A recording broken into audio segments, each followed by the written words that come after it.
Donc maintenant, nous allons passer au système Windows, simplement en appuyant ici. Donc voilà, alors le système Windows, donc comme j'ai dit tout à l'heure, c'est un système Windows i7, donc le processeur i7, avec 16 Go de mémoire vive et 512 Go de stockage. Donc autrement, c'est un ordinateur qu'on aimerait bien avoir sur notre bureau. Donc c'est un ordinateur assez puissant qui est de série et qui est sur toute la gamme d'écrans Arius. Donc en partant du 65 pouces jusqu'au 100 pouces. Donc dans le système Windows, c'est un Windows simple. Donc nous pouvons installer tout ce qu'on veut dessus. Et donc sur les 512 Go de mémoire, nous avons de la place pour mettre un peu toutes les applications qu'on veut dessus. Il est libre de droit, c'est un Windows comme un ordinateur simple. Donc dans une entreprise avec des sécurités ou pas de sécurité, avec un domaine ou pas de domaine, avec des mots de passe spécifiques, on peut affecter tout ce qu'on veut dessus. Donc c'est un ordinateur qui doit être géré par l'entreprise. Donc s'il y a un administrateur réseau dans l'entreprise, il peut parfaitement l'insérer dans le domaine avec des mots de passe. En sachant que par défaut, nous avons toujours un nom d'utilisateur qui s'appelle Arius et le mot de passe qui s'appelle Arius en majuscule, comme le petit logo qui est marqué en dessous. Voilà, donc à partir de ce moment-là, on peut installer un peu toutes les applications qu'on veut. Donc des applications pour les visioconférences, des applications pour les lecteurs de documents PDF, donc Adobe Acrobat Reader en l'occurrence. Après, nous pouvons parfaitement installer le pack Office pour lire les fichiers Word, Excel, PDF. On peut mettre un peu tout ce qu'on veut dessus et il y a une application qui est installée par défaut dessus, qui est fournie, qui est le logiciel Arius Board. Donc celui-là va remplacer un peu le tableau blanc qu'on a vu tout à l'heure sur la partie Android, mais il est beaucoup plus complet. Donc il va faire tout ce qu'on veut dessus. Il va remplacer le paperboard et il va remplacer le tableau blanc Velleda. Donc on va pouvoir faire des annotations en direct et cette fois on pourra les enregistrer. Donc pour commencer, nous avons un outil stylo dessus, donc où on a un surligneur, des pinceaux. Donc là, c'est un stylo simple, bien sûr. On peut écrire tout ce qu'on veut dessus. Nous avons les reconnaissances de forme automatique. Donc un carré, un rond, un triangle. Et en plus de ça, je peux faire des flèches. Donc bien sûr, si je prends mon curseur, je peux promener chaque élément, même ce que j'ai dessiné à la main levée. Voilà. Et bien sûr, je peux redimensionner.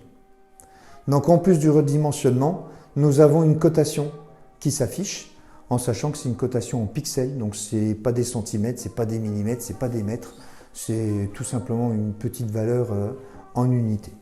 Voilà, donc ça c'est les formes qu'il va reconnaître automatiquement. Après nous avons bien sûr les formes prédéfinies, donc carré, trapèze, losange, cercle, donc le cercle avec la cotation du rayon et le centre. À partir de ce moment-là, moi je peux parfaitement, un peu comme tous les logiciels de dessin, personnaliser, mettre les couleurs que je veux où je veux. Au niveau des outils, donc ça c'était les outils des stylos, les surligneurs. Nous avons une petite lampe torche. Donc cette lampe torche, en fait, elle va permettre de montrer seulement une ou plusieurs parties de notre écran. Donc en sachant que je peux l'agrandir et je peux lui changer la forme. Donc pour fermer, c'est ici. Donc là, on est sur des annotations simples où je vais écrire, je vais dessiner des formes, mais bien sûr, je vais pouvoir rajouter des images, rajouter des fichiers pour faire des annotations. Donc par exemple, je suis en cours de formation. J'ai un support PDF que j'ai déjà passé aux personnes qui suivent la formation. Et donc ce fameux format PDF, ce fameux fichier PDF, le plus souvent ils font des annotations dessus et même moi, formateur, je peux faire des annotations dessus. Donc le mieux, moi je vais mettre le fichier PDF, je vais l'insérer sur mon whiteboard et je vais pouvoir faire des annotations en direct. Donc là par exemple, je fais hop, importer un fichier, je vais chercher mon fichier PDF. Donc voilà, ici je retrouve toutes les pages qu'il m'a fait. Donc je me retrouve ici et là bien sûr je peux surligner, modifier tout ce que je veux au niveau annotation.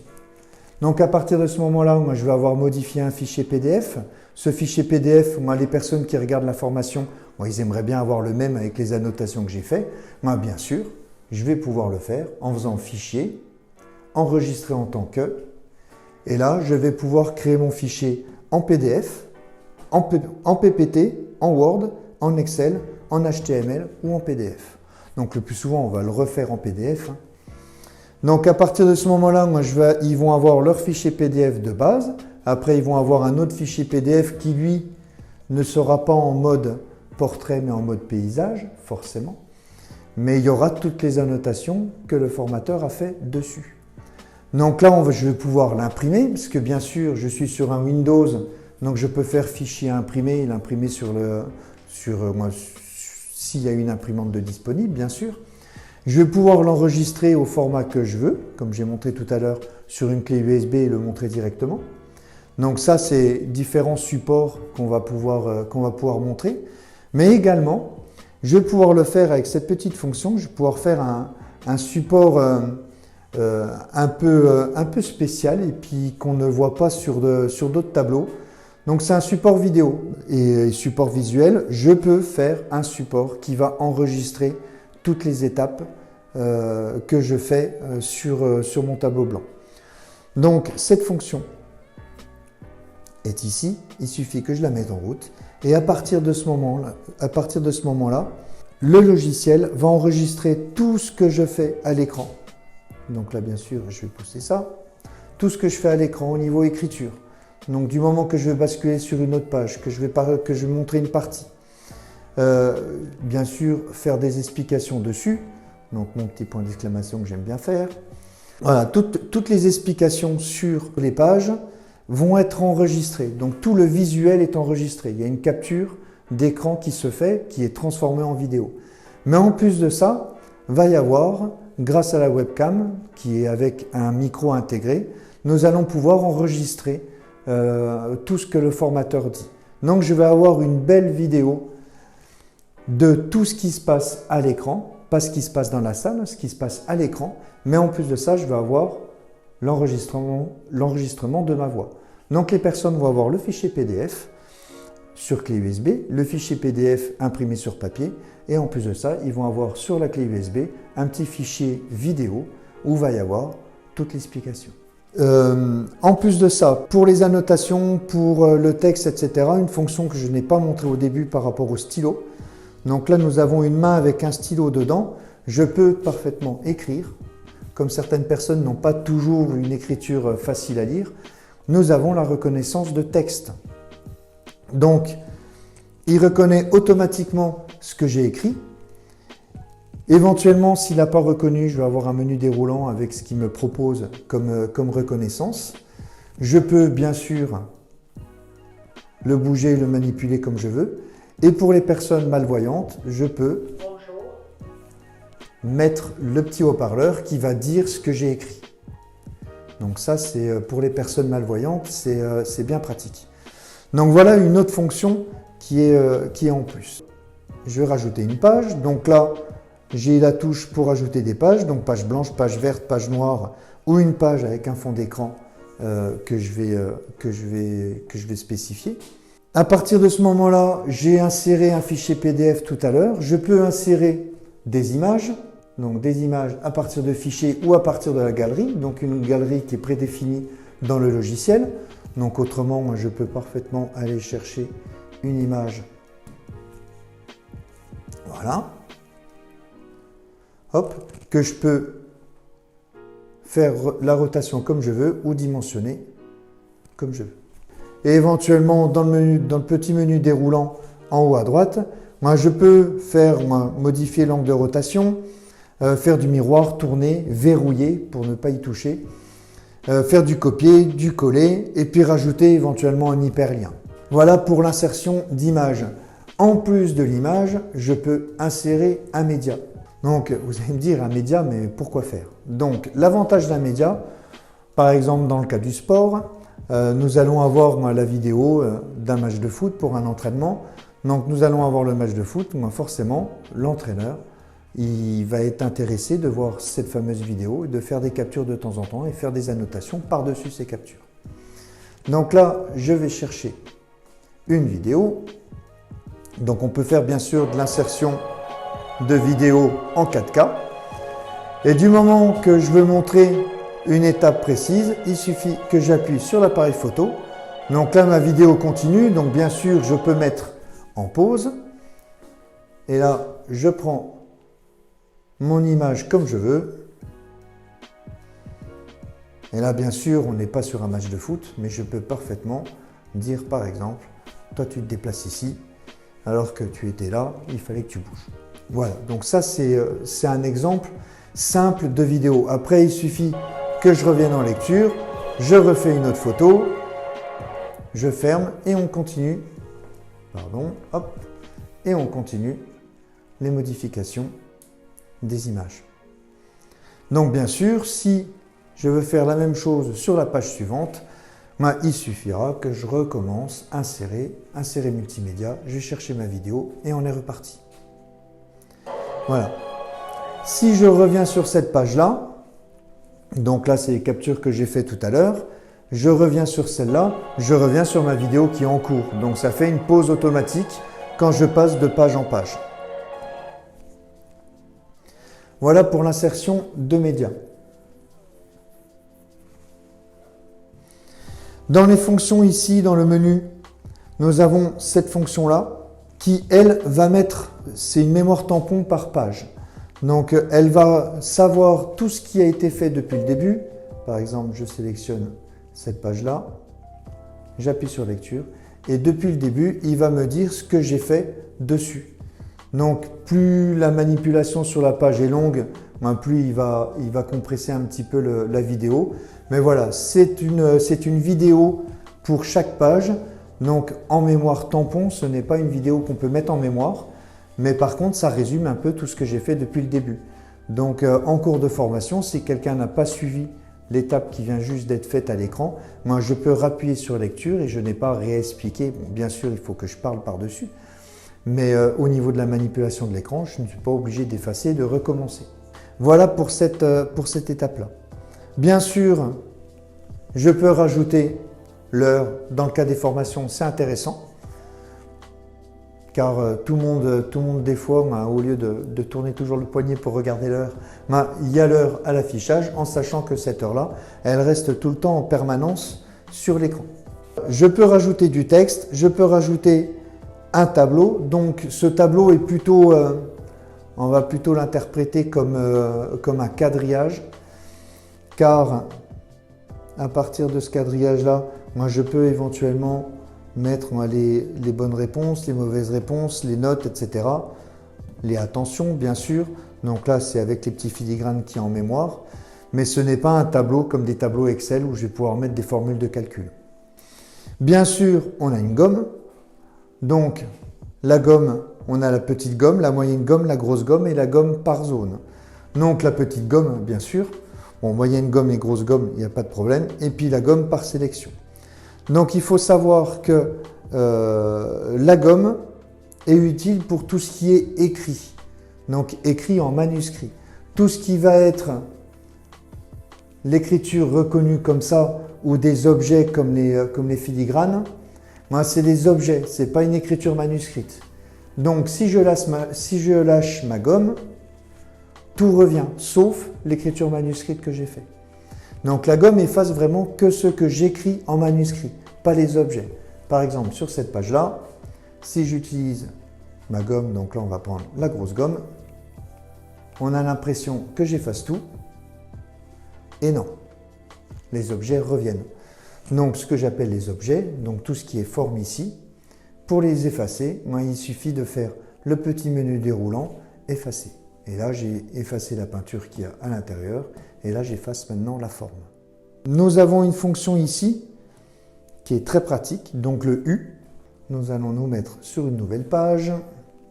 Donc, il suffit que j'écrive un texte. Voilà.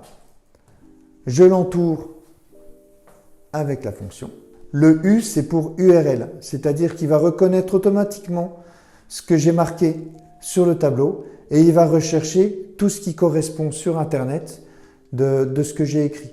Donc nous avons ça sur les fonctions, sur les téléphones, c'est des nouvelles fonctions où on va prendre en photo un objet et il va nous envoyer sur le site qui vend cet objet.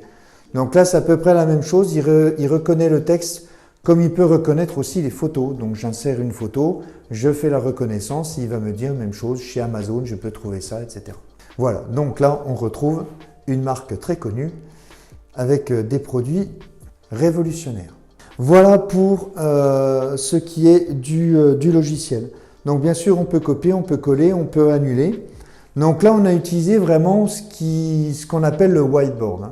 Donc le tableau blanc, Velleda, ou le paperboard, donc le fameux bloc-notes en papier où je vais tourner les pages. Donc là les pages qui sont ici. Donc ça c'est bien, mais dans le cas où je vais faire une formation de logiciel, un peu comme je vous ai montré au début avec un Note+, où je vais faire des annotations dessus, mais que je ne vais pas pouvoir sauvegarder, moi là je vais pouvoir faire cette fonction-là et sur tout type de logiciel. Donc bien sûr en restant sur le Windows. Donc là, j'ai cette petite fonction-là qui est minimiser software, donc mon logiciel est toujours là. Donc voilà, et là moi je vais pouvoir être, là je suis par exemple sur Windows, si j'appuie sur l'écran avec le petit stylo, je me retrouvais sur la page, donc j'étais sur la page 4 dans le logiciel, il m'a créé une 5e page, et ici, voilà, je vais pouvoir faire des annotations, je vais sur Internet, je recommence la manipulation, donc page 6 sur 15. Je prends mon surligneur. Voilà. Je dis qu'il faut rajouter une adresse mail ici. Je reviens sur ma fonction Windows, je navigue, je recommence et je continue au fur et à mesure de faire des annotations sur tout ce que je veux à l'écran. Donc là, je suis sur le navigateur web, ça peut être un logiciel métier, ça peut être un logiciel installé sur Windows. C'est vraiment tout type de logiciel sur le Windows. Une fois que j'ai fini, je reviens sur cette icône-là et là, je retrouve toutes les captures que j'ai faites ici. Donc à partir de ce moment-là, je peux aussi utiliser le Smart Pen que j'ai présenté au début pour pouvoir basculer de page en page. Car à chaque fois je passe le bras, je coupe un peu l'image pour tous ceux qui regardent ou qui prennent des notes.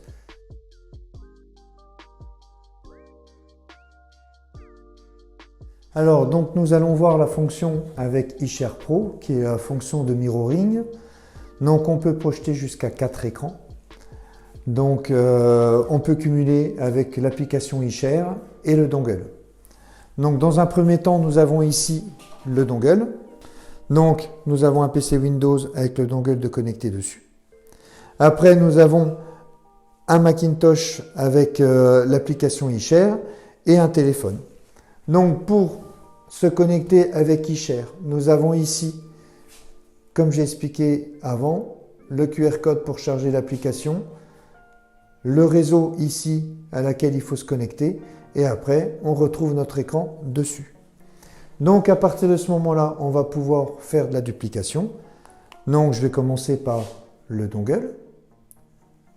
Donc là on retrouve bien, j'ai appuyé sur le bouton, on retrouve bien le Windows ici. Comme je l'ai expliqué tout à l'heure, on n'a plus besoin d'utiliser le logiciel, le PC, on peut l'avoir directement ici. Donc mon PC se transforme en écran tactile. Après, sur le Mac, donc j'ai l'application qui est connectée sur le réseau ici, qui s'appelle Arius. Donc j'ai démarré l'application qui a reconnu mon écran.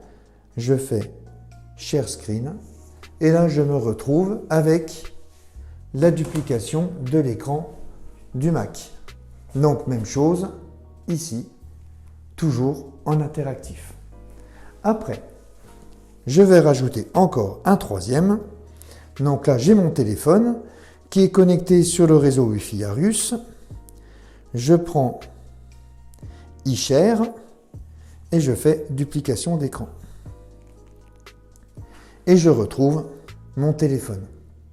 Donc là, j'ai été jusqu'à 3 écrans. Je peux bien sûr en rajouter un 4e. Et je peux bien sûr, comme j'ai expliqué tout à l'heure, faire des annotations sur les 3 écrans, ou voire un 4e écran, bien sûr. Donc là, c'est ce qui est pour la duplication d'écran.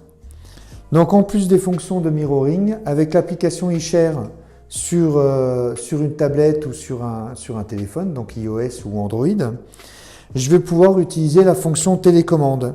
Donc la fonction télécommande, elle va permettre tout simplement d'avoir un pointeur à l'écran et à partir de là, moi, je vais pouvoir utiliser toutes les fonctions à distance.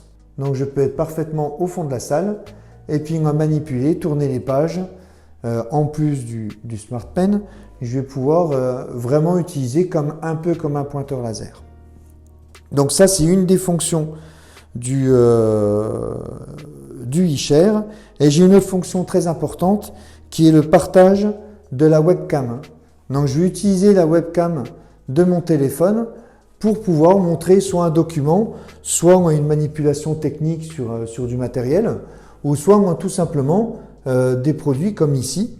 Donc là, je peux faire une capture d'écran et moi ici, comme tout à l'heure avec la duplication d'écran avec le mirroring, moi je peux faire des annotations et faire un peu ce que je veux.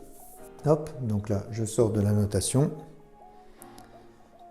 et je peux parfaitement revenir comme je veux sur la webcam.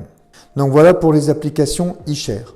Je peux également, depuis eShare, sélectionner des photos et les afficher directement à l'écran.